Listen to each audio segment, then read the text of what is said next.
हो, 42 क्रमांकाचा नाही वाचला. हो. 41वा वाचला होता. बरं, बरं. हो. मग ठीक आहे. चालेल. मग हं, बरोबर आहे. हं. हं. भगवती ज्ञानेश्वरी अध्याय 6वा. 6व्या अध्यायामध्ये हा श्लोक आहे आपला. अथवा योगिना योगिनामेव कुले भवति धीमताम्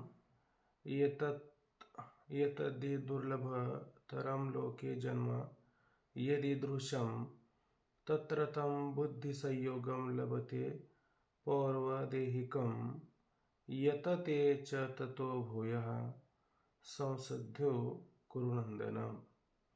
मग ह्या ठिकाणी आपल्याला आज एक कुळामध्ये जन्म त्याचा होतो. अथवा शब्द इथं आलेला आहे. अथवा अथवा म्हणजे कसा, की आता तुम्ही म्हटले ना, आता मागं जे कुळ त्याला सांगितलेलं आहे त्या कुळाविषयी वर्णन करताना सरळ ओव्या पहा, की ऐके ऐके कौतिक हे ऐसे कैसे जे शतमुखा लोक सायासे ते तो पावे अनायासे काय बोलले काम. हे काय कौतुक आहे नवले म्हणे, जे की यंत्राधिकाला हजारो 100 यज्ञ करून मोठे सायासाने ते प्राप्त करून घ्यावं लागतं. असं ते पुण्यलोक आहे, स्वर्गलोकाधिक वगैरे आहे. तो त्या ठिकाणी मोक्ष इच्छणारा पुरुष आहे, त्याला हे प्रयत्न वाचून सहज प्राप्ती होत असतं.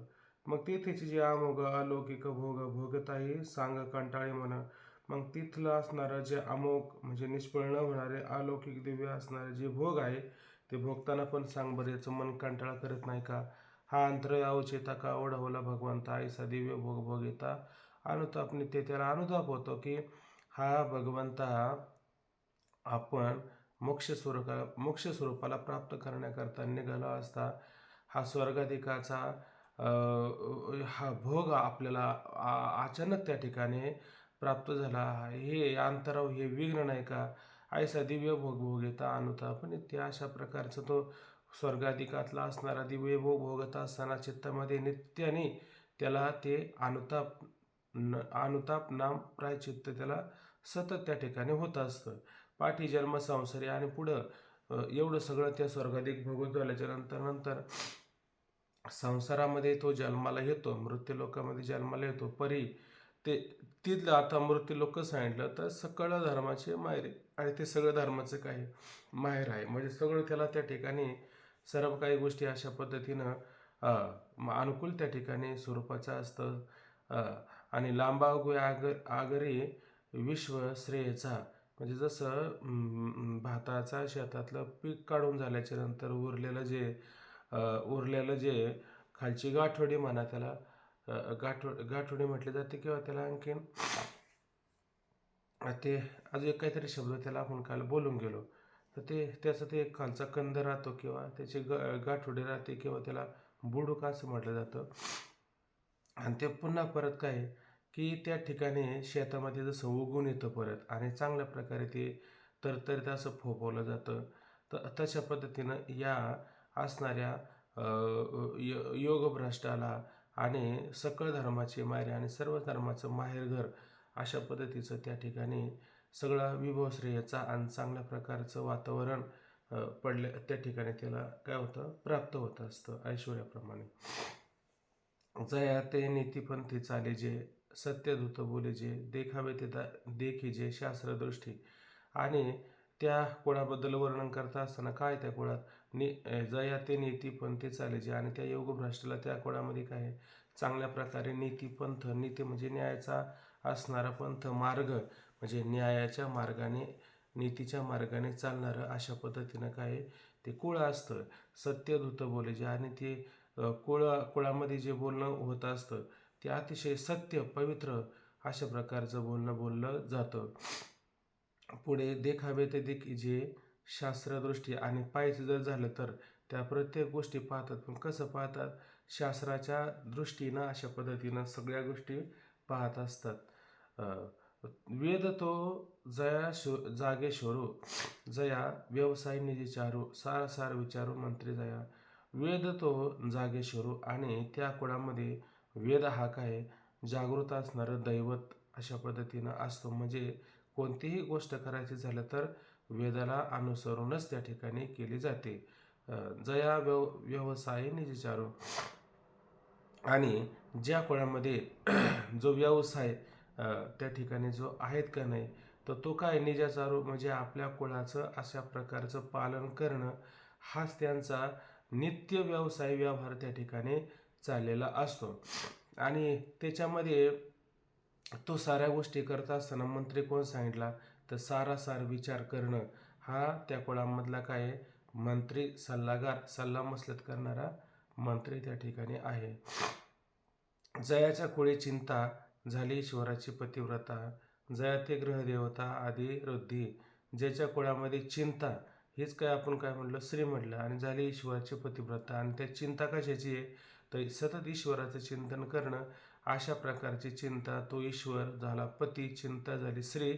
आणि त्या दोघांमध्ये कसं व्हावे, पतिव्रतेप्रमाणे पतिव्रतेच्या हृदय जैसे पती वाचून न स्पर्शे, तसे ह्या चिंतेला संसाराशी काही कर्तव्य नसून केवळ परमात्मा ईश्वराशी सर्व कर्तव्य असून त्याच्याशी सतत चिंतन करून एकनिष्ठ राहते, म्हणून ती झाली पतिव्रता. आणि जया ते ग्रहदेवता अधिरुद्धी. आणि ज्याच्या घरामध्ये आणि अष्टमहासिद्धी आहे की नाही, याच कोणी त्या घराच्या देवता आहेत. ऐशी निज पुण्याची जोडी वाढिनली सर्व सुखाची कुळवाडी, ते जन्मे तो सुरवाडी योगाच्युत. ऐशी निज पुण्याची, अशा प्रकारचं त्या कुळामध्ये आणि विशेष असणारं पुण्य आणि जोडलेलं असतं, प्राप्त झालेलं असतं. आणि ते कसं आहे, वाढलेले सर्व सुखाचे कुळवाडी. आणि अशा प्रकारचं जे सुख आहे, सर्व सुख आहे, ते कसं वाढतं आहे. आणि वाढत राहणं हाच काय त्या ठिकाणी व्यापार त्या ठिकाणी सुरू आहे. आणि ते जन्मे तो सुरवाडी योगच्युत. आणि अशा ते म्हणजे त्या कुळामध्ये तो जन्मे म्हणजे तो योगभ्रष्ट असणारा सुरवाडी योगच्युत. सुरवाडी म्हणजे सुखकारक सुखदायक अशा कुळामध्ये त्याला जन्म त्या ठिकाणी होत असतो. आता आपण खालच्या श्लोकाला सुरुवात करू. अथवा शब्द ह्या ठिकाणी आलेला आहे. तर अथवा प्राज्ञ योग्यांच्या कुळीची मग जन्मतो, अवश्य हा असा जन्म लोकी अत्यंत दुर्लभ. तेथ तो पूर्वजन्मीचा बुद्धी संस्कार जोडून मोक्षार्थ करतो यज्ञ, पूर्वी होऊन पुढे पुन्हा. अथवा प्राज्ञ योग्यांच्या कुळीचा जन्म मग पावतो.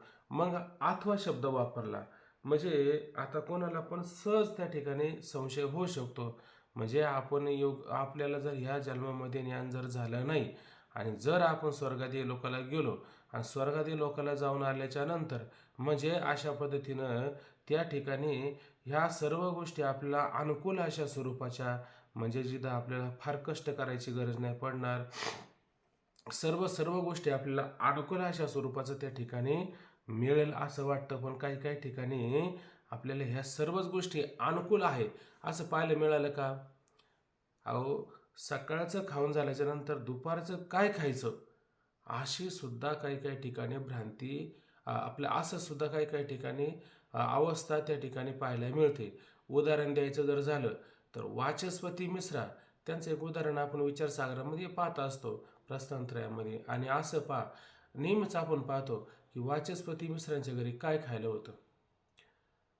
सकाळचा वैश्वदेव करायचं जर म्हणलं तर नैवेद्य करायचं म्हणजे करू काय, असा प्रश्न त्या ठिकाणी पडायचा त्यांना. मग काय करायचं, गंगेचं पाणी आणायचं आणि त्या पाण्याने वैश्वदेव करायचा, असं त्यांचा नियम. म्हणजे खायला सुद्धा काय नव्हतं. आणि त्याने किती मोठा ग्रंथ केला, भामती निबंध. सामान्य झाला का त्या ठिकाणी? एवढं मोठं त्या ठिकाणी त्या ग्रंथाचं वैभव आहे. म्हणजे एवढं मोठं असं त्या ग्रंथाचं वैभव आपल्याला पाहायला मिळतं त्या ठिकाणी. पण मग आता वरील प्रमाणे विचार केला तर मग आता त्या ठिकाणी वरती जसं सांगितलं की ही इतकी अनुकूलता, या सर्व गोष्टी आणि त्या देवांना सुद्धा प्राप्त होत नाही. तर मग त्या देवांना प्राप्त होत नाही असं सांगितलं, आणि त्या कुळामध्ये जन्म होतो. आणि इथं तर सांगितलं तशा कुळामध्ये पण जन्म होत नाही. मग काय कुळामध्ये जन्म होतो, तर ते म्हणतात अथवा प्राज्ञ योग्यांच्या कुळीचं मग जन्मतो. प्राज्ञ म्हणजे बुद्धिवान त्या ठिकाणी काय असतात, म्हणजे त्या बुद्धिवान असणाऱ्या लोकांच्या घरामध्ये. आणि अशा प्रकारे त्याचा काय होत असतो, जन्म त्या ठिकाणी होत असतो. आता इथं असा फायदा होऊ शकतो की श्रीमंत झालं, पवित्र झालं. श्रीमंत फक्त कुळ फक्त बाजूला करायचं. आता बुद्धिमान म्हटल्याच्या नंतर ते पवित्र नाही का? फक्त श्रीमंत नाही आहेत. लौकिक संपत्ती जे आहे ना आपल्याकडे जी असते तशी संपत्ती नाही आहे. पण मग बुद्धिमान पाहायला गेलं तर मग सामान्य काही ठिकाणी बुद्धिमत्तेचा विचार केला तर बुद्धिमत्तेचा जर विचार केला तर ते सामान्य आहे.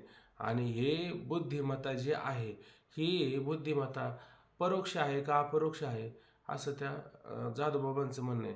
तर ही बुद्धिमत्ता त्या कुळामध्ये परोक्ष रूपाने नसते. तर ही बुद्धिमत्ता जी असते ती बुद्धिमत्ता अपरोक्ष स्वरूपाची असते. आणि अशा अपरोक्ष स्वरूपाचं ज्यांना ज्ञान आहे, ज्यांची प्राज्ञा आहे, ज्यांची प्रतिभा आहे आणि अशा कुळामध्ये जर त्याचा जन्म जर झाला तर ते नुसतं श्रीमंत कुळ होतं. एवढंच फरक होता ना. बरं आता मोक्ष प्राप्त करून घेण्याकरता कशाची आवश्यकता आहे? ते कुळ श्रीमंत असलं पाहिजे का बुद्धिमान असलं पाहिजे? खरं पाहायला गेलं तर ते कुळ श्रीमंत असून उपयोगाचं नाही. ज्ञान झालं पाहिजे. ते कुळ कसं असलं पाहिजे मग? बुद्धिमान असलं बुद्धिमान. पाहिजे. बुद्धिमान असलं पाहिजे. मग मला सांगा त्या श्रीमंत कुळामध्ये जन्म होणं दुर्लभ आहे का या बुद्धिमान लोकांच्या कुळामध्ये जन्म होणं दुर्लभ आहे? दुर्लभ कोण आहे चांगल्यात? बुद्धिमान कुळामध्ये जन्म होण्यासाठी दुर्लभ आहे. हा, हे दुर्लभ आहे. बुद्धिवान कुळातल्या लोकांच्या घरी जन्म होणं दुर्लभ आहे. श्रीमंत लोकांच्या घरामध्ये जन्म होणं आणि ते पारमार्थिकच आहे. तो काय वाद नाही काही त्या ठिकाणी. ते धार्मिक अमुक तमुक सगळं आहे. पण बुद्धिवान तो शब्द वापरलेला नाही. पण आता दुसरं कुळ जे साईडले ते पवित्र तर आहेच आहे. फक्त लौकिक एक दुर्मिळ भोगसत्ता नाही तिथं एवढी. म्हणजे सकाळचं खाऊन झालं का दुपारचं काय? दुपारचं होईल तसं होईल. पण बुद्धिमत्तेच्या बाबतीत विचार जर केला तर काय सांगायचं, त्यांना अपरोक्ष स्वरूपाचं दृढ अपरोक्ष स्वरूपाचं ज्ञान असतं. आणि अशा कुळामध्ये त्यांचा काय होतो? जन्म होतो. मग अशा कुळामध्ये जर त्या ठिकाणी जन्म जर होत असेल तर ते सामान्य गोष्ट आहे का? तर ते सामान्य गोष्ट नाही. त्या ठिकाणी ती गोष्ट अत्यंत दुर्लभ आहे. तिचा अनुभव पाहायला मिळतो. जसं तुकोबराय म्हणतात की नाही, पहा माझा अनुभव केला देव आपुला. म्हणजे पहा माझा अनुभव आले अंगात ते या जगात देत असते. आता हे परोक्ष ज्ञानामध्ये अनुभव येत नाही. पण अपरोक्ष ज्ञानात अनुभव असतो. आणि तुकोबरायांची भाषा अपरोक्ष स्वरूपाचे सांगतात की पहा माझा अनुभव. म्हणजे अनुभव कधी येतो? अपरोक्ष ज्ञान झाल्याच्या नंतर अशा प्रकारचा अनुभव येतो. म्हणजे प्रत्यक्ष ईश्वराचं नित्याने त्यांना दर्शन असतं. आणि अशा कुळामध्ये जन्म त्याचा काय होत असतो. तर ते कुळामध्ये जन्म होणं ते अत्यंत त्या ठिकाणी काय सांगितलेलं आहे? दुर्लभ त्या ठिकाणी सांगितलेलं आहे. जसं उदाहरण द्यायचं झालं तर विठ्ठलपंत रखुमाई यांच्याकडे काय होतं बरं? रोज मधुकरी कुठून तरी आणायची आणि ज्ञानोबरायांना बाकीच्या भावंडांना त्या ठिकाणी खाऊ घालायची. बरं मग मधुकरी मिळाली तर मग खायचं कुठंतरी आणि नाही मिळालं तर पाणी पिऊन झोपायचं. पण मग विठ्ठलपंतांनी ज्ञानोबरायांना आधी करून सर्व भावंडांना जे तत्वज्ञान आहे ते देण्याकरता किती काळ लावला? काहीच काळ लावला नाही. काही क्षणात देऊन टाकलं. म्हणजे त्यांचा अनुभव जो होता, त्यांचं जे ज्ञान होतं, ती बुद्धिमत्ता होती, ती कशी होती? अपरोक्ष स्वरूपाची होती. आणि अपरोक्ष स्वरूपाची असल्या कारणाने त्या कुळामध्ये अशा प्रकारे त्या कुळातल्या असणाऱ्या आणि जे जन्माला आलेल्या असतात त्यांचा उद्धार लवकर होतो. म्हणून अशा कुळामध्ये जन्म होणं अत्यंत दुर्लभ आहे. तसं या ठिकाणी म्हटलं अथवा प्राज्ञयोग्यांच्या कोळीची मग जन्म होतो. अथवा म्हणजे तसेच तो बुद्धिमान असणाऱ्या लोकांच्या कुळामध्ये जन्माला येतो. अवश्य हा असा जन्म लोकी अत्यंत दुर्लभ.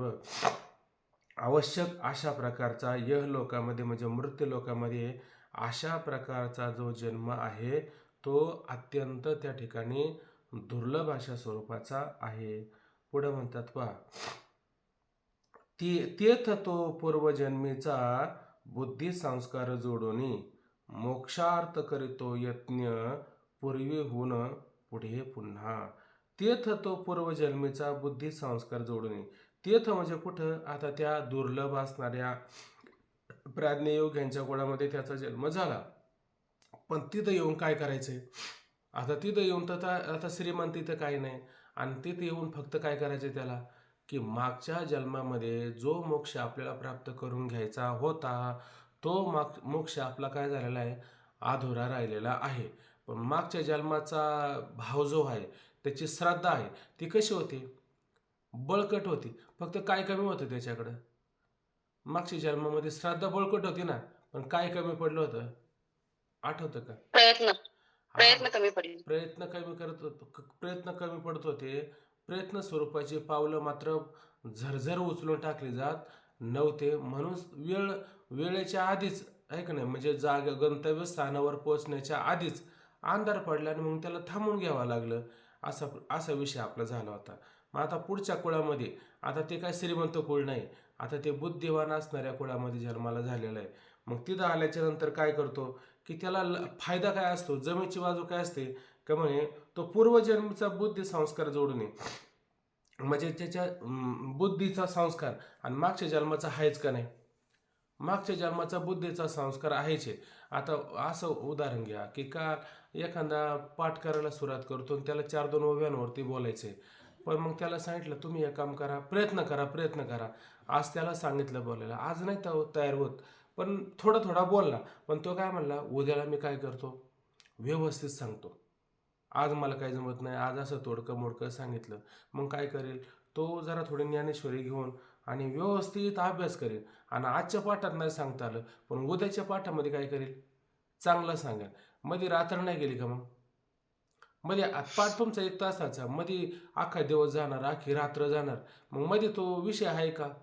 पण सकाळी उठल्याच्या नंतर उद्या परत, म्हणजे काल जमलं नाही, पण उद्या दुसऱ्या दिवशी काय करतो, प्रयत्न करून आणि अशा पद्धतीनं तो साध्य करतो की नाही.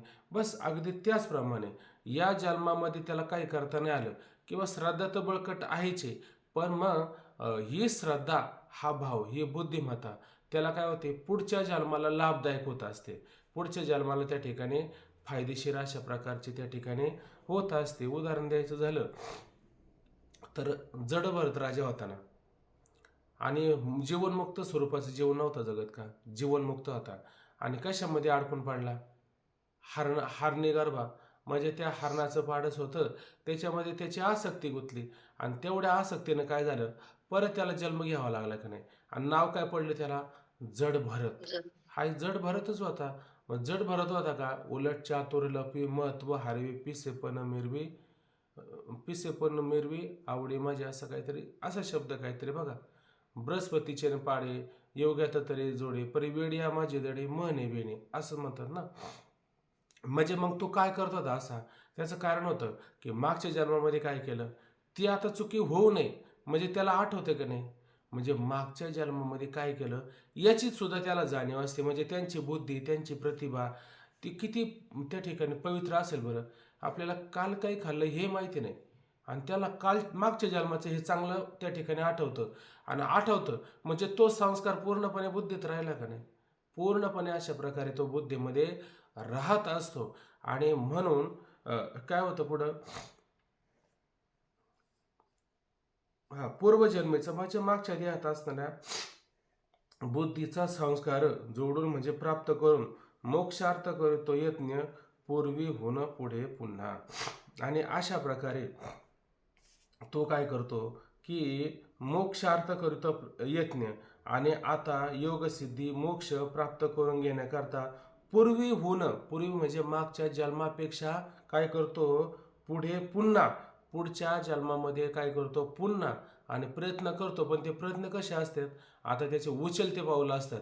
आता तो काही सावकाश चालायला मात्र तयार नसतो. आता तुम्ही त्याला कितीही भोग द्या आणि कितीही प्रयत्न करून सांगा की बाबा हे अष्टभोग, हे सगळं भोगा, तो काय म्हणतो, अष्टभोग भोगणे माती नाही चाड, मला अष्टभोग भोगण्याची कोणत्या प्रकारची चाड नाम आवड इच्छा मात्र राहिली नाही. अष्टभोग भोगणे माती नाही चाड, पुढं काय, अष्टभोग भोगणे माती नाही चाड, तुम्हाला पण नाही आठवत?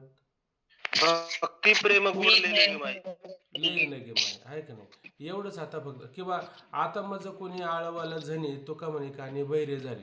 आता मला कोणी किती आळवण्याचा प्रयत्न केला तर आम्ही काय झालो त्या ठिकाणी बहिरे झालो. म्हणजे आम्हाला आता बाकीचं काय ऐकायला येत नाही, अशा प्रकारची काय अवस्था झालेली आहे. मग आता काय, आता फक्त एकच, देह जावो अथवा राहो पांडुरंगी दृढ भाव, बास. आता एवढंच त्या ठिकाणी.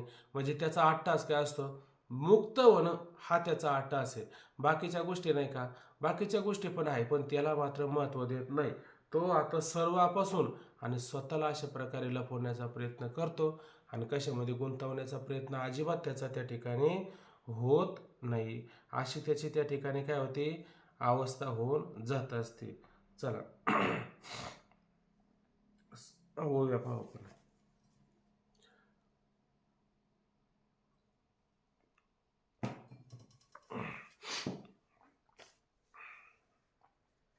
पुढे पहा.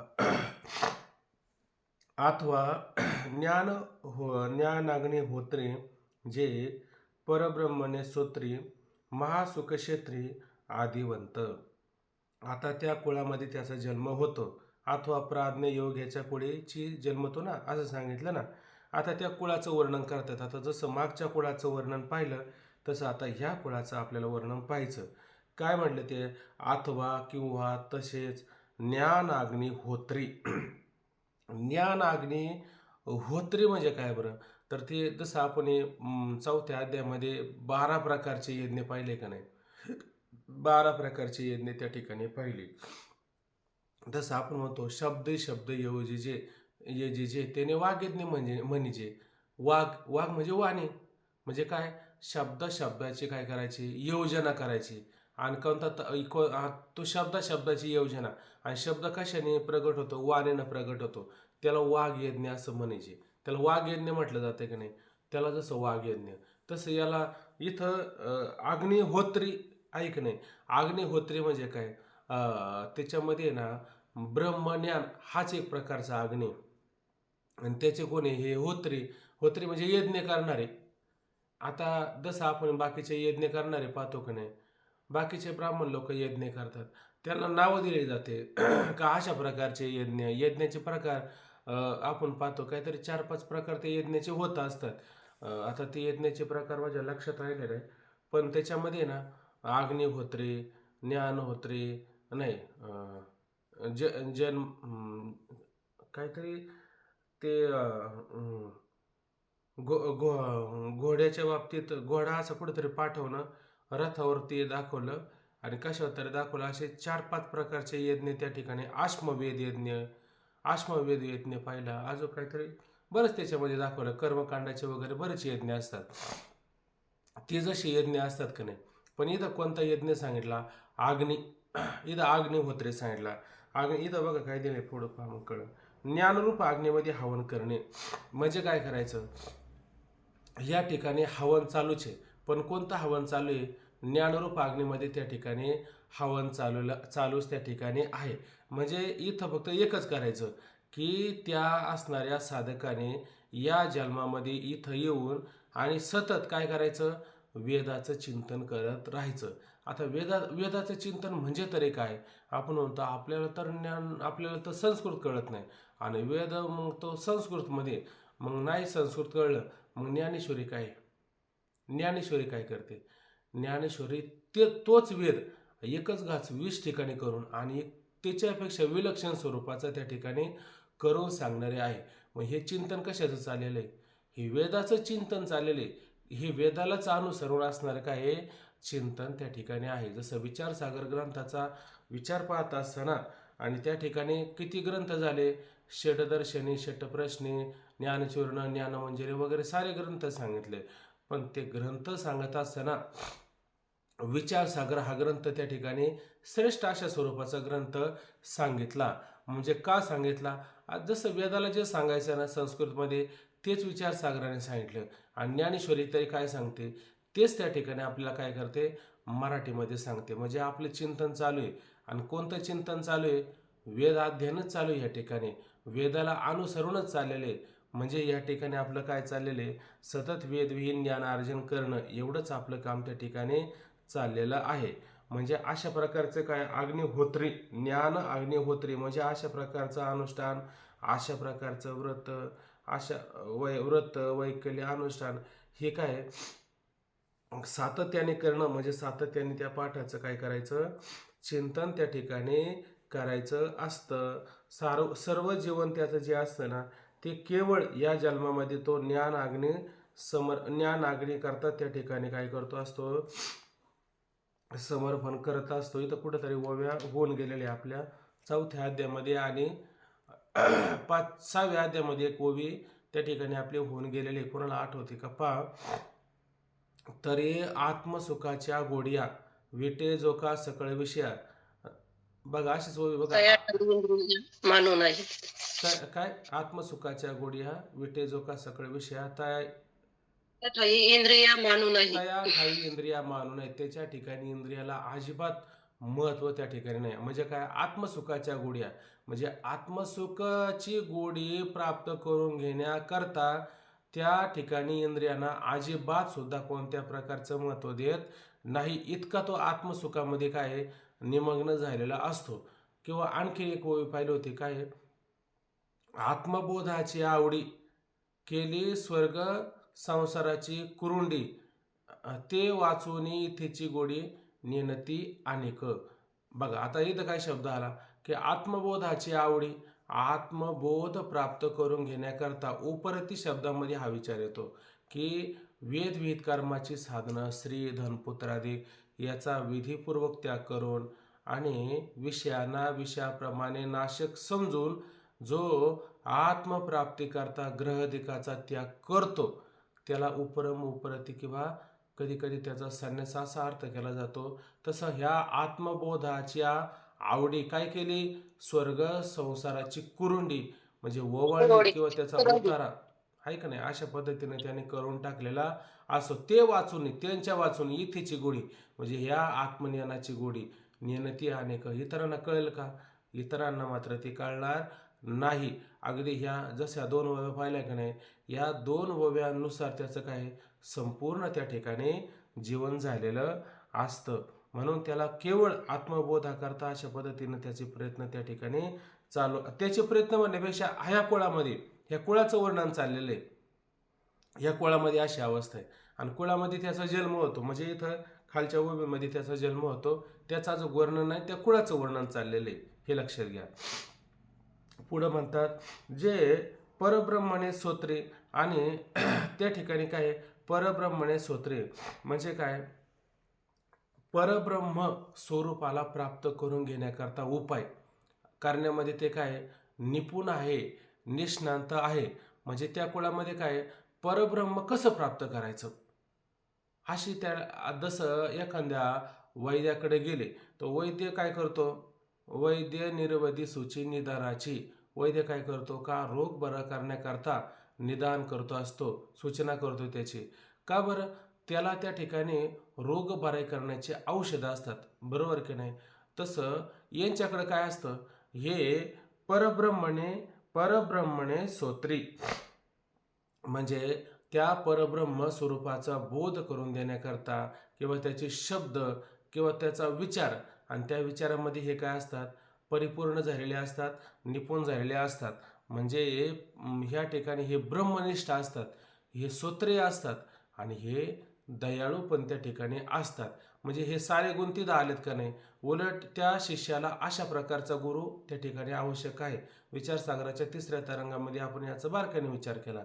त्या ठिकाणी स्तोत्रिय म्हणजे काय, ब्रह्मनिष्ठ म्हणजे काय आणि दयाळू म्हणजे काय. इथं स्तोत्रिय शब्द आला का नाही, म्हणजे तो स्तोत्रिय आहे का नाही. मग केवळ स्तोत्रिय आहे का, वर्णिसा स्तोत्रिय असून चालेल का, तो काय असला पाहिजे, तो ब्रह्मनिष्ठपणा असला पाहिजे. नुसता स्तोत्रिय म्हणजे सर्व ग्रंथाचं सर्व शास्त्राचं अध्ययन केलेला असा स्तोत्रिय जरी असला आणि दयाळू नसला तर चालेल का, चालणार नाही. एका विना कामा नाही. म्हणजे स्तोत्रिय म्हणजे सर्व ग्रंथाचं शास्त्राचं अशा प्रकारचं अध्ययन केलेला आहे का नाही. आणि ब्रह्मनिष्ठ म्हणजे काय, त्या असणाऱ्या ब्रह्मस्वरूपामध्ये निमग्न एकनिष्ठ. आपण काय त्यांचं नाव होतं की त्याने उंच डोंगरावरून वेद आणि हृदयाला लावून आणि त्या कड्यातून उडी खाल्ली होती. त्यांचं नाव काय होतं, मंडन मिश्राचे गुरु होते, काहीतरी नाव आपल्या तोंडापुढंच होतं ते, कुमारिल भट्ट. कुमारिल भट्ट, बरोबर आहे ना, कुमारिल भट्ट. आणि इतक्या उंचावरून उडी खाली मारली त्या दरीमध्ये. आणि काय नाही, फक्त एक डोळ्याला गवताची काडी लागली, थोडं रक्त येऊ लागलं. मग त्याचं कारण काय होतं, की फक्त एवढंच कारण होतं की ते म्हटलं तर वेद जर खरे असेल तर मला काहीच होणार नाही. म्हणून जर वेद खरे असतील तर म्हणे तो जर होता ना, मग तो तर गवताच्या रूपाने डोळ्याच्या ठिकाणी लागला आहे का नाही. काल मोठा अपघात झाला होता, पण तिथं असा पर्यायच नव्हता का, तिथं वेदनिष्ठा होती का. आपल्याला काही त्यांची उपेक्षा नाही करायची, पण इतकी वेदनिष्ठा त्यांच्या ठिकाणी असेल, याला काय म्हणायचं, याला ब्रह्मनिष्ठा असं म्हणायचं, याला ब्रह्मनिष्ठा असं म्हणायचं. म्हणून अशा प्रकारे ते सूत्रीय असतात, ब्रह्मनिष्ठ पण असतात. आणि दयाळू बाबतीत विचार करायला गेलं तर किती दयाळू असतात त्या ठिकाणी, फार त्या ठिकाणी. अहो, त्या श्रीगुरूचं वर्णन करताना त्याला मधुकरी आणून आणायला लावायची, आणि परीक्षा पाहताना काय करायचं की त्याला मधुकरी खाया घालायची नाही, आणि वरत त्याने आणायला पण जायचे नाही. असं 2-2, 3-3 दिवस करायचे. आणि मग बाकीच्यांना असं वाटेल की तो फक्त स्वतःच खातो, पण शिष्यांना मात्र देत नाही. शिष्यांना देत नाही, तो सुद्धा स्वतः. शिष्य 2 दिवस उपाशी राहिले तर हे श्रीगुरू 4-4, 8-8 दिवस उपाशी राहायचे का, त्याला अशा प्रकारचं आणि दंड दिला, किंवा अशा प्रकारे त्याची परीक्षा पाहिली. आणि अशा त्याची परीक्षा पाहता असताना त्याची कमी ना आपली जास्त परीक्षा त्या ठिकाणी पाहत असतात, इतके त्या ठिकाणी दयाळू असतात. म्हणजे सोत्रे आहेत, दयाळू आहेत, आणि ब्रह्मनिष्ठ सुद्धा त्या ठिकाणी असे त्या ठिकाणी असतात. म्हणून परब्रह्मणे सोत्री. आणि अशा प्रकारे त्या परब्रह्म वेदाचे ब्रह्मनिष्ठ संपन्न, निष्णांत, निपुण अशा प्रकारे त्या ठिकाणी ते असतात, ते कुळ. आणि त्या कुळामध्ये अजून काय, महासुखक्षेत्री आदिवंत. आता हे जे आपण सुख पाहतो, हे सुख कोणतं, आपल्याकडे जे सुख असतं हे सामान्य लौकिक सुख असतं. पण हे सुख जे भोगतात हे सुख कोणतं आहे, हे महासुख. महासुख कशामध्ये असतं, विषयामध्ये तर नसतं. मग महासुख जे असतं ते परब्रह्म स्वरूपामध्ये महासुख त्या ठिकाणी पाहायला मिळतं. जसं तुकोबाई सांगतात की नाही, कृष्णाची असुखे भूक नाही तहान, असं पाहतो की नाही. म्हणजे त्या कृष्ण परमात्म्याच्या कृष्णाच्या सुखे, त्या कृष्ण परमात्म्याच्या सुखामध्ये तहानही पण नाही, आणि आठवे घरदार तान पळाली भूक, अशा पद्धतीनं काहीच आठवत नाही.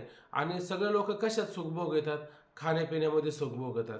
इथं खाण्यापिण्याचं सुख आहे का, इथं खाण्यापिण्याचं नाही. म्हणजे विषय सापेक्ष नाही तर विषय सोडून निरपेक्ष अशा स्वरूपाचं सुख, म्हणजे अशा प्रकारचं सुख म्हणजे ते केवळ ब्रह्मसुख, परब्रह्म सुख असं म्हटलं तरी चालेल. अशा परब्रह्म सुखाच्या सुख. आणि हेच कोण आहे त्या ठिकाणी, क्षेत्र जमीन आहे त्या ठिकाणी.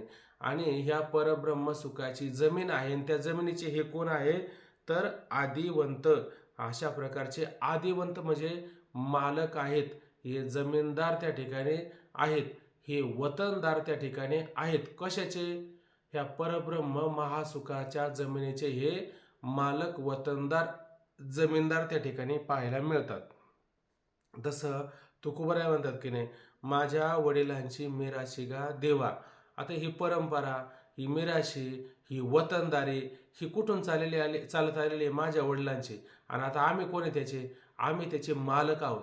म्हणजे आता आमचे वाडवडील जरी गेले तरी मालक कोण आहे, आता आम्ही त्याचे मालक आहे. आणि ज्ञानेश्वरी आता ज्ञानोबरायने केली, गाथा तुकोबरायने केला, भागवत नाथबाबाने केलं, आणि आता आपण कोण आहे त्याचे. आपण, आपली वतनदारी कुठे, आपली ही वतनदारी, ही ज्ञानेश्वरी गाथा, हे आता ह्या इथं एखाद्याला म्हणलं ना अशी वतनदारी, ही फार मोठी वतनदारी आहे, ही फार मोठं क्षेत्र आहे, याच्यामध्ये या तुम्ही. हे काय डोक्याला ताण करता आमच्या, हे त्याला कळत नाही. मग त्याच्यासाठी काय, तुका म्हणे ते पाहिजे जातीचा. ह्या क्षेत्राचा मालक होण्यासाठी, ह्या सुखाचा मालक होण्यासाठी इथं कोण पाहिजे, जातीचा असं असलं पाहिजे. कारण ही वतनदारी कोणाला मिळत नाही. इथं वतनदारी घेण्याकरता त्याचा अधिकारी असणं फार गरजेचं आहे. म्हणून अशा प्रकारे त्या परब्रह्म स्वरूपाची जमीन, क्षेत्र, त्या क्षेत्राचे हे कोण आहे, आदिवंत म्हणजे मालिक, जमीनदार, अशा प्रकारे त्या ठिकाणी पाहायला मिळतात. पुढे पहा, जे सिद्धांताची सिंहासनी राज्य करीती त्रिभुवनी, ते जे कुजती कोकिळवणी संतोषाच्या. आता बघा काय म्हणतात, जे त्या कुळामध्ये काय आहे, ते कुळातले जे बुद्धिमान, असं लक्षात घ्या. जे म्हणजे काय, त्या कुळातले बुद्धिमान. काही जर विसंगत होत असेल तर लगेच सांगा बरं का. सिद्धांताच्या सिंहासनी. आता हे सिद्धांत काय, परमात्मा. परमात्मा इथं बघा बरं, एक मिनिट, काय दिले 21 नंबर, आत्मप्राप्तीचे सिद्ध वस्तूचा निर्णय निश्चय, असं त्या ठिकाणी सांगितलेलं आहे. म्हणजे त्या ठिकाणी काय घ्यायचं की सिद्धांत म्हणण्याचं तात्पर्य काय, तर वेदाचा सिद्धांत काय, तर परमात्मा स्वरूपाची प्राप्ती, हाच खरा त्या ठिकाणी काय सिद्धांत. जसं ज्ञानोबरांनी कसे सिद्धांत सांगितल्यात की वाचोने ज्ञानविने एके, उपाय करशी जितके, ते गुंतिशी अधिके रुखी. तसं तो सिद्धांत पाहायला मिळतो की नाही, तो सिद्धांत त्या ठिकाणी पाहायला मिळतो. तर तसं ह्या ठिकाणी काय, वेदांत शास्त्राचा आबाधित काय त्या ठिकाणी ब्रह्मसत्य आहे, अशा प्रकारचा काय सिद्धांत आहे. ब्रह्मस्वरूप म्हणजे हा सिद्धांत हा आबाधित आहे. म्हणजे याचा कधी बाद होईल का, म्हणजे अनेक बहुतांच्या मत बहुतांची बहुमते, म्हणजे अनेकांची अनेक मतं असेल तर मताचं खंडन होतं. पण वेदांत शास्त्राचा जो आबाधित सिद्धांत आहे, काय आहे, ब्रह्मच त्या ठिकाणी सत्य आहे. म्हणजे अशा प्रकारचा निर्णय, अशा प्रकारचा जो निश्चय, आणि हेच कोणी त्या ठिकाणी सिंहासन आहे, ते ब्रह्म सत्य आहे. ब्रह्म सत्य जगन मिथ्या, अशा प्रकारचा काय सिद्धांत त्याचा आहे. आणि त्या सिद्धांतरूपी सिंहासनावरती हे काय झालेले आहेत, आरूढ झालेले आहेत. राजा काय होतो, सिंहासनावरती बसतो, आणि सिंहासनावर बसला की अशा प्रकारचा त्याचा राज्यकारभार चालू असतो ना. तो सिंहासनावर बसूनच राज्यकारभार करतो ना. तसं यांचा राज्यकारभार चालू आहे, तर कुठं बसून चालू आहे, वेदांत रूपी सिद्धांतावर आरूढ राहून. बरोबर आहे ना, आबाधित असा सिद्धांत. हा, आत्मस्वरूपाच्या ठिकाणीच म्हणायचं ना मग. हो हो, हेच म्हणायचं.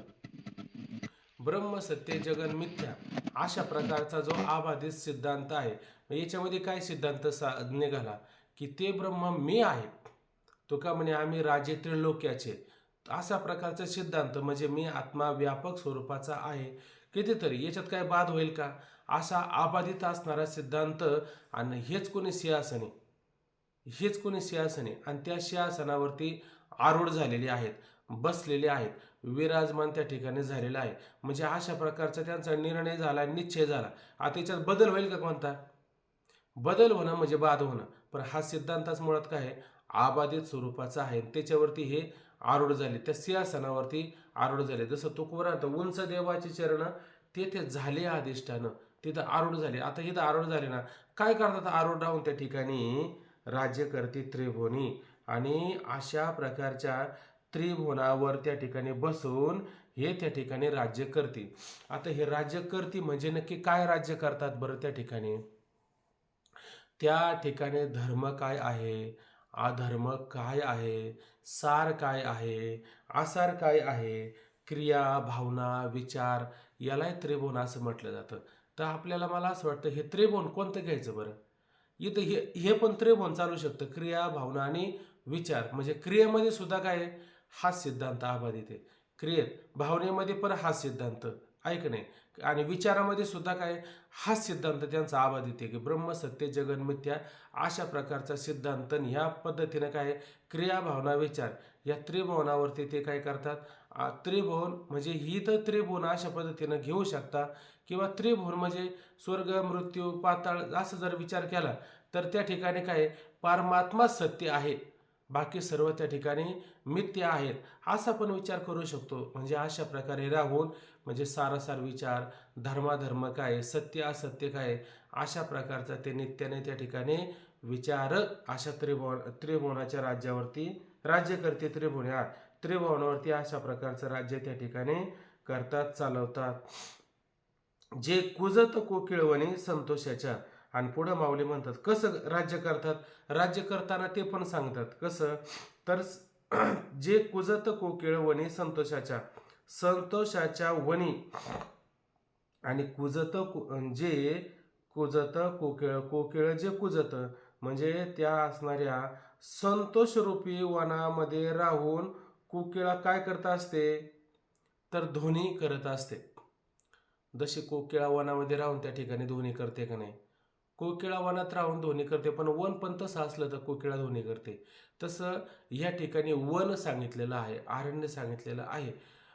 मग हे उद्यान कसं आहे, इथं संतोष, संतोष म्हणजे आनंदरूपी वन आहे.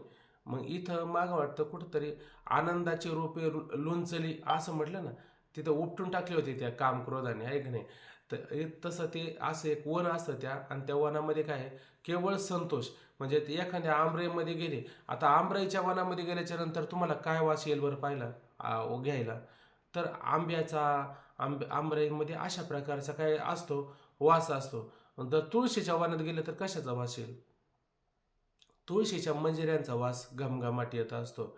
तसं ह्या ठिकाणी आनंदाचं जे वर म्हटले, आता त्या वनामध्ये आनंद कसा असेल, तुकोबरांच्या भाषेमध्ये आनंदाचे डोळे, आनंद तरंग, अशाच पद्धतीचा आनंद असेल ना. तसं आता हे काय आहे, एक आनंदाचं वन आहे. आणि या आनंदाच्या वनामध्ये काय करतात, जसं कोकिळ कुजत असते, कोकिळ गायन करत असते, कोकिळ त्या ठिकाणी पंचम स्वर, त्या ठिकाणी कोकिळाचं सांग ना वाटतं, चौथ्या अध्यामध्ये असं सांग ना, पंचम स्वर असा वाटतं त्या ठिकाणी आला. तसं या संतोष रूपी म्हणजे आनंद रूपी वनामध्ये राहून हे काय करतात, कोकिळेप्रमाणे त्या ठिकाणी काय ध्वनी करतात. आता हा ध्वनी यांचा कोणता असेल बरं, कोणता ध्वनी काढतील बरं, हे काय आपल्याला अंदाज काय लागतो बरं, सांगा अनाथ. ना. हा, काय काय ध्वनी काढत असेल बरं, परमार्थाचं किंवा आत्मज्ञानाचं. आत्मस्वरूपाचं चिंतन, म्हणजे ध्वनी काढतात म्हणजे ओरडून सांगतात, लोकाला ओरडून सांगतात. काय सांगतात बाबा, की तुम्ही तिकडे राहू नका म्हणे, इकडे या. ती तुका म्हणे खातो आनंदाचे लाडू, घ्यारे हो नका चर फोडू, आहे की नाही. असं पण सांगतात. आणि वैताग आल्यावर काय सांगतात, किती सांगू परी ना ऐकती भटकीची, हे पण सांगतात. पण कुठं सांगतात, दुःखाच्या वनात येऊन सांगतात का आनंदाच्या वनातूनच सांगतात. ते त्यांचं आनंदाचं वन त्याने कधी सोडलं का, आनंदाचं वन त्याने सोडलं नाही, आनंदाच्या वनातच राहतात. आणि अशा प्रकारे लोकांना त्या ठिकाणी, ही कोकिळ कसं तिथं राहते, कुठं का घरात येऊन आपल्याला असं का आवाज येते, ती तिथंच राहते, तिथून आवाज येतो का नाही कानावरती. तसं संत उठा जागे व्हारे आता, स्मरण करा पंढरीनाथा, ऐक नाही, हे तिथूनच त्या वनातूनच बसून त्या ठिकाणी सांगतात. किंवा आणखीन काय, फळ पुष्प तोय बहुदादीचा फरा हालया नगारा, नका घेऊ भार धर्म तोची सार, तुका मागे ध्यान द्यावे जे अनन्य, जगजोगी जगजोगी जाग जाग बोलते. आता हे जाग जाग बोलतात, कुठं बसून बोलतात, आनंदाच्या वनातच बसतात. आणि त्या वनातून लोकांना अशा प्रकारे, जशी कोकिळा कुजत असते, ध्वनी करत असते, तसं यांचा पण ध्वनी, पण कुठं आनंदाच्या वनामध्ये राहून अशा प्रकारचा ध्वनी. किती पवित्र कुळ असेल बघा बरं, म्हणजे त्या श्रीमंत कुळापेक्षा हे कुळ किती पवित्र आहे, इतकं विशेष असणारं कुळ या ठिकाणी आपल्याला पाहायला मिळतं. पुढे पहा, जे विवेक द्रुमाच्या मुळे बैसले आहाती नित्य फळी, तया योगी यांच्या कुळी जन्म पावे. आता बघा तिथं जन्म होतं, म्हणजे हे शेवटचे, जे विवेक द्रुमाच्या मुळे. आता ज्या ठिकाणी विवेक म्हणजे विचार, कोणता विचार करायचा या ठिकाणी, सारासार असणारा विचार. सारासार म्हणजे कसं, जसं आपण मागं पाहिलं की या उपाधी माझे गुप्त चैतन्य असे सर्वगत, ते तत्वज्ञ संत स्वीकारिती सलिल पैजैसे, एक हो निमलेले असे परी निवडून राजहंस वेगळे कीजे. आता ओव्यांचा अर्थ वलगडा करून सांगण्याची काही गरज नाही पडत, नुसती ओवे सांगणे तरी आता कळत असेल ना, की भूसबीचे एकवट उपणत राही घनवट, उडते ते फलकट जाणू आले. काय होतं बरं याचा अर्थ, की भूसबीचे एकवट, सांगा बरं आता. चांगलं चांगलं धान्य राहतात, फलकट उडून जात, जसं आपल्या याच्यात परमार्थात चांगलंच घ्यायचं आणि बाकीचं टाकून द्यायचं. बघा आता आता हा हे ओवी आता एवढी बारकाईने फोडून सांगण्याची गरज पडते का, म्हणजे आता इथून पुढे आपण फक्त ओव्याच घ्यायच्या का त्याची फोड करून सांगायची. आता मला माहिती आहे साधक तिथपर्यंत आलेले, त्यांना ते ह्या सगळ्या गोष्टी कळतात, हे तर पक्क झालं ना. म्हणून आता होतं काय, फक्त ओव्यानं नजर मारायची मग पुढं चालत राहायचं आणि नाही कळलं तर मग तिथून पुढं आपण बोलू शकतो. हे मला पक्क आहे. तैसे विचारिता निरासली, तसा विचार केल्यावर ह्या सगळ्या फलकट गोष्टींचा काय होतो, निराश होतो. तैसे विचारिता निरासले, हे प्रपंच सहज स्वाभाविकपणे हा प्रपंच संसार हा गळून पडे. मग काय उरले ते, मग त्याला उरतं काय, एक परमतत्व त्या ठिकाणी काय करतं, त्या ठिकाणी उरत असतं. असं काय विचार, आणि हे विचाराचं काय आहे, वृक्ष द्रुम अशा प्रकारचं वृक्ष झाड, आणि त्या कुठं हे कुठं बसलात, त्या झाडाच्या मुळापाशी. मूळ म्हणजे काय, खालचं जे खोड असतं ना, त्या खोडाला बसलेले, म्हणजे त्या झाडाच्या खोडात मुळापाशी काय आहे, म्हणजे विचाररूप वृक्षाच्या कुठे आहे, मुळापाशी त्या ठिकाणी काय आहे, हे बसलेले आहेत. जसं माऊली म्हणतात की नाही, परंपरेमध्ये अभंग म्हणतात की कल्पतरू श्री गुरु सारखा हस्ता पाठी राखा, इतराचा लेखा कोण करे, राजाची कांता काय भीक मागे, मनाचे अजोगे सिद्ध भावे, कल्पतरू तळवटी जो कोणी बैसला. हा हे मला आठवण्याकरता एवढं म्हणायला लागलं. कल्पतरू तळवटी जो कोणी बैसला, काय वारे त्याला सांगा जोजी, त्याला काय ऊन होईल बरं, काय कमी पडेल बरं. तुका म्हणे येथे सुका काय ऊने, आहे का नाही, काय ऊन आहे सांगा बरं. म्हणजे अशा प्रकारे काय कमी पडेल बरं. तसं हे कुठं बसल्यात, विचाररूपी वृक्षाच्या मुळाखाली, झाडाखाली त्या ठिकाणी बसलेले आहे. आणि आता त्या विचारामधून त्याला काय तसं तुकोबराय म्हणतं की नाही, विचारा वाचून न पावे जे समाधान. सगळं मिळालं आणि विचारच मिळाला नाही तर त्याला समाधान होईल का, होणार नाही. मग समाधान होण्याचं कारण काय, विचार. आणि हे कुठं बसल्यात, विचाररूपी वृक्षाच्या मुळापाशी बसलेले, खोडापाशी बसलेले.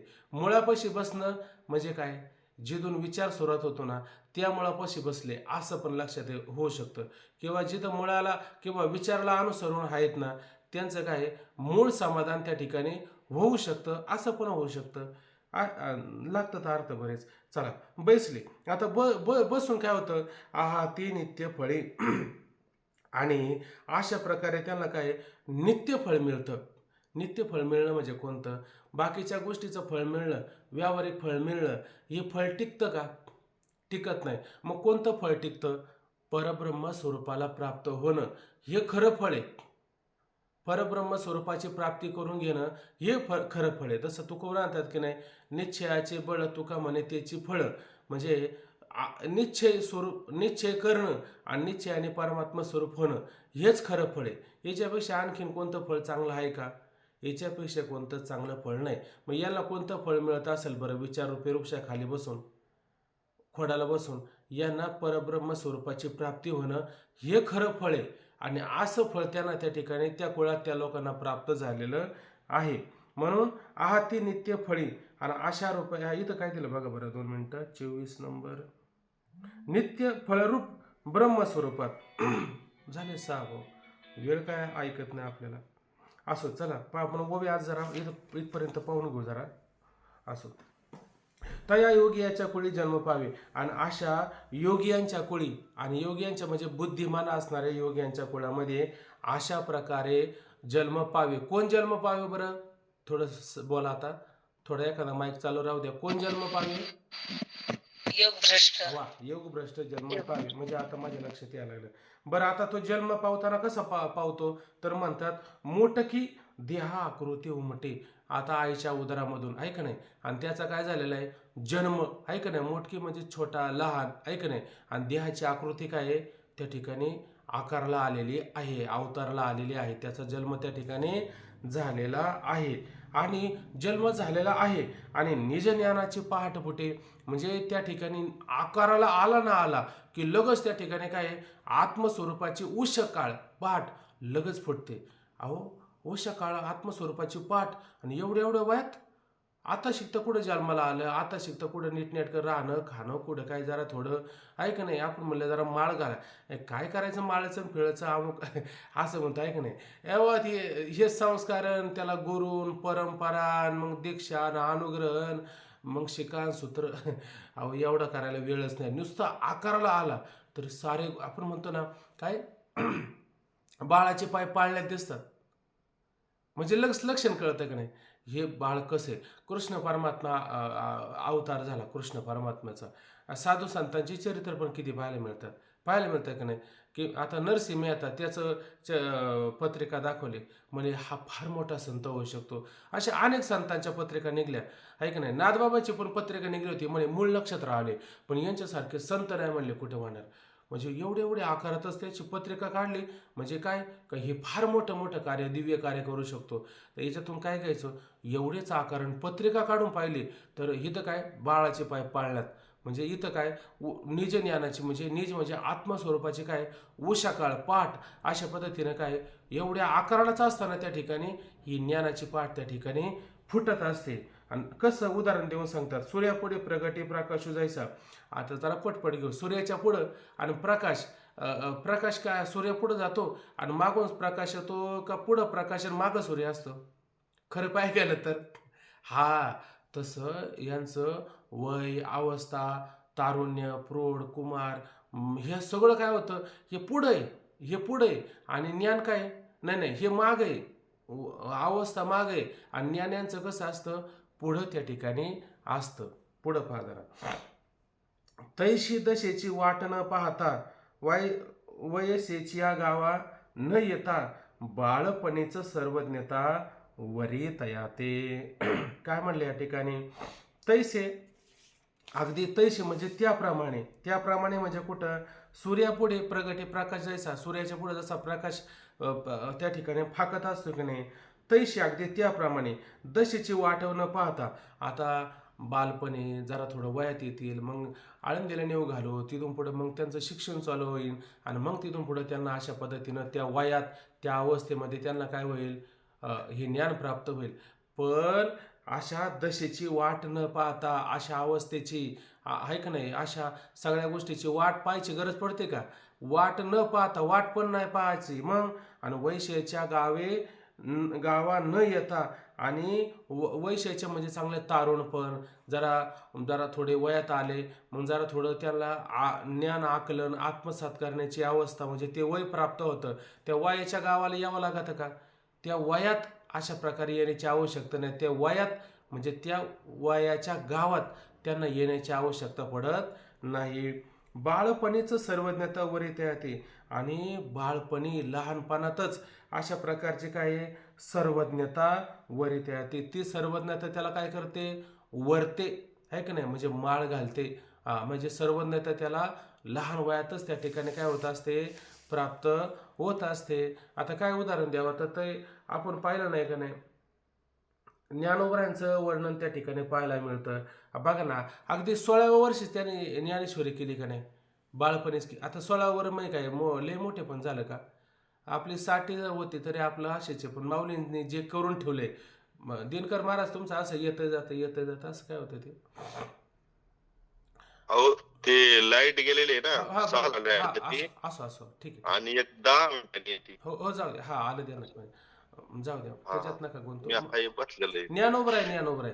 ज्ञानोबरांच्या बाबतीत विचार करा जा थोडा की अवधी वयाच्या 16 वर्षी ज्ञानेश्वरी केली का नाही.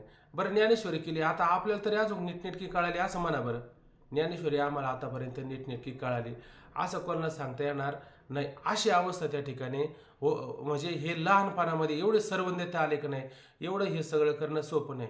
किंवा ध्रुव बाळ बघा किती लहान होतं बरं 6 वर्ष 6 महिन्यामध्येच ना 6च महिन्यामध्ये परमात्मा स्वरूपाची प्राप्ती करून घेतले आहे का नाही. किंवा आणखीन ब्राह्मणाचे पोरे एका खेळाशी बेले 12 वर्षे लपाले कापत कापत बाहेर आले नागबीचे पडून गेले नग्नच असताना आहे का नाही.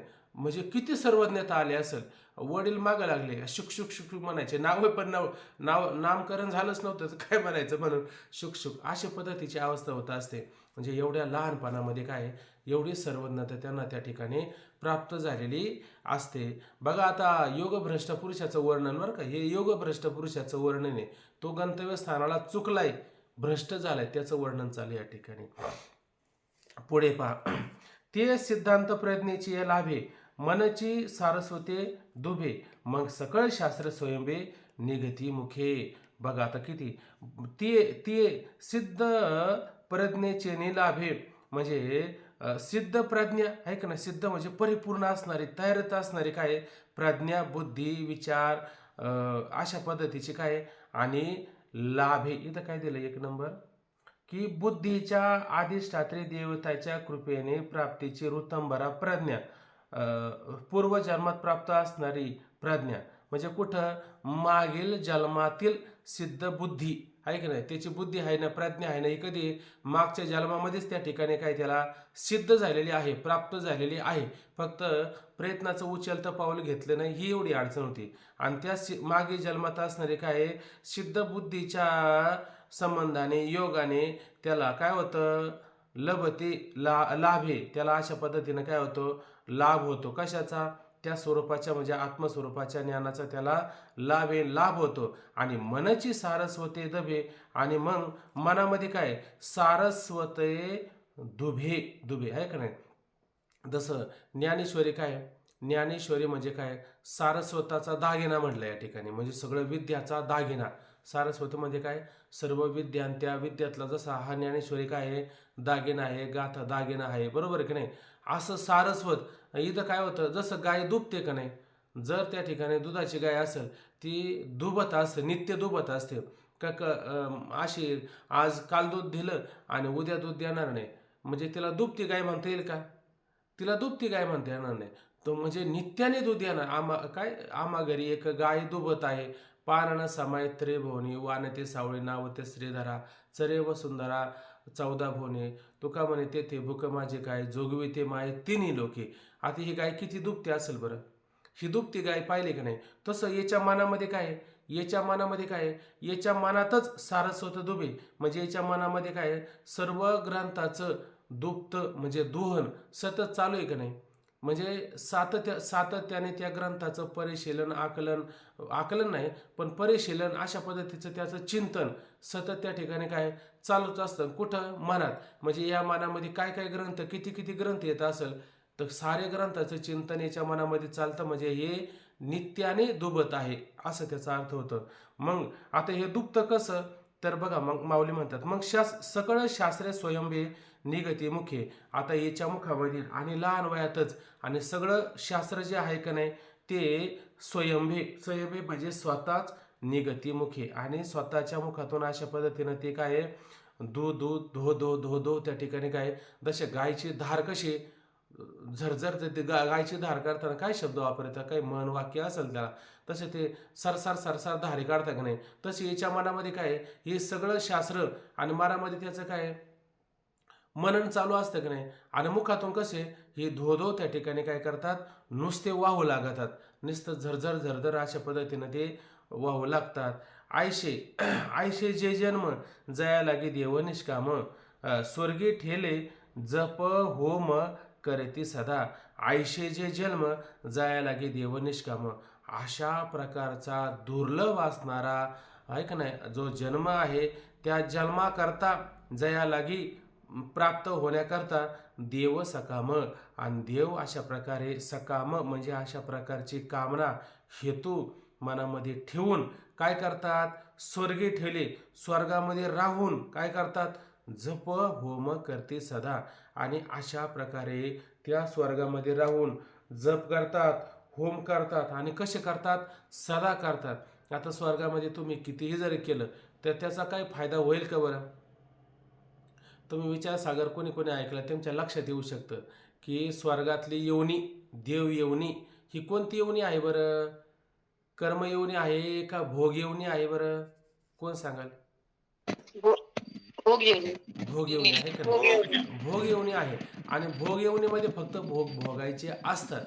तुम्ही कितीही त्या ठिकाणी जप करा, होम करा, तर त्याने काही फायदा होणार आहे का तुम्हाला. तिथं मनाच्या गतीप्रमाणे ते मिळू शकतं सगळं, पण त्याचा तुम्हाला काही लाभ होणार नाही. तुम्ही फक्त म्हणा यहलोकीचा हा देह देव इच्छिता ती पाहे. तुकोबाराय म्हणले मग बरं झालं, धन्य आम्ही जन्म आलो, दास विठोबाचे झालो, आयुष्याच्या साधने सच्चिदानंद पदवी घेणे, तुका म्हणे पावटणे करू स्वर्गाची निशाणी. आता स्वर्गाचीच निशाणी तिथं ऐक नाही, त्याच्यावर पाय देऊन आम्ही पायवाट करून निघून जाऊ, म्हणजे तिकडं पाहू सुद्धा शकत नाही, तिकडं पाहणार पण नाही, असं तुकोबाराय म्हणतात. आणि ते लोक स्वर्गात राहून जप होम अमुक तमुक करतात का, ह्या कुळामध्ये आम्हाला जन्म झाला पाहिजे, स्वर्गीची आम्हाला इच्छिता ते देवा, आहे का नाही, ही इच्छा करतात, पण मात्र त्यांना अशा पद्धतीनं प्राप्त होत नाही. पण याला मात्र प्राप्त झाला का, मागच्या जन्मामध्ये यांनी केलेले प्रयत्न, श्रद्धा, भाव बळकट होता, फक्त प्रयत्नाची पराकाष्ठा कमी पडली म्हणून असा जरा गोंधळ झाला. पर्यंतरी झाला तरी पण तो वायाला मात्र जात नाही.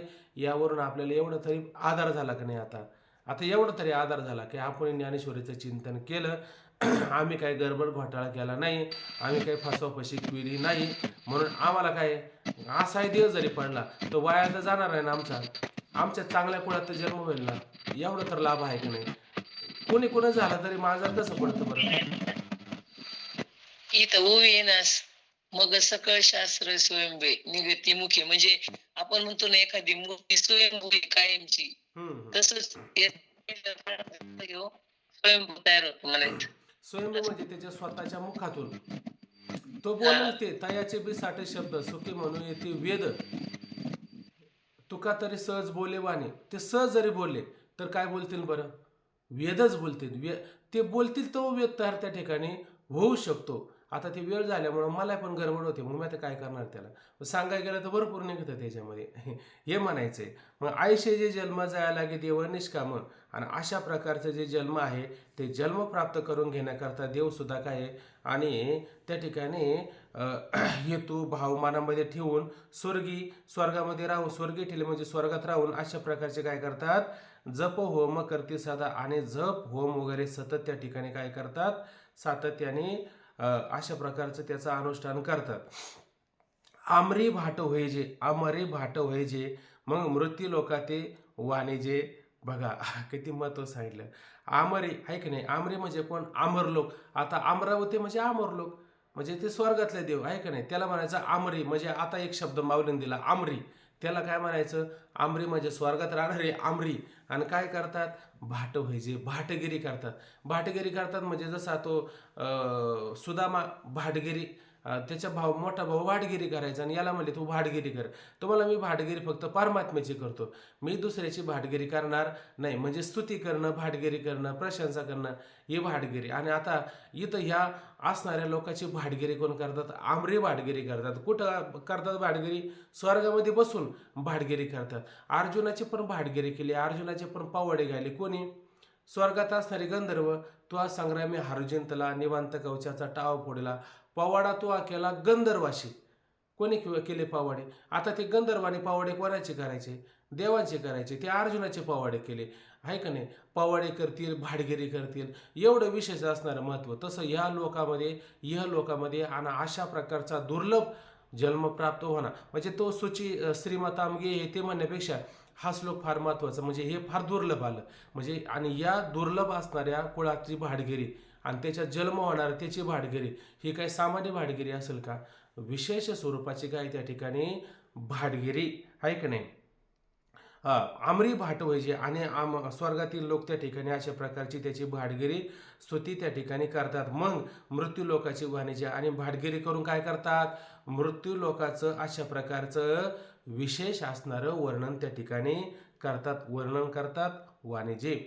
आयशे जन्म पार्थागा जे ते तो पावे, अशा प्रकारचा जन्म पार्थाना अर्जुना गा, जे ते तो पावे. अशा प्रकारचा जो जन्म आहे तो जन्म, तो म्हणजे कोण, तो योगभ्रष्ट त्या कुळामध्ये प्राप्त करून घेतो. ते असणारं कुळ, तो असणारा योगभ्रष्ट ऐक नाही. आणि जे म्हणजे काय, विशेष स्वरूपाचा असणारं कुळ, त्या कुळामध्ये पावे म्हणजे त्याला जन्म त्या ठिकाणी प्राप्त होतो. असं सरळ त्याचा अर्थ होतो. थांबायचं आता.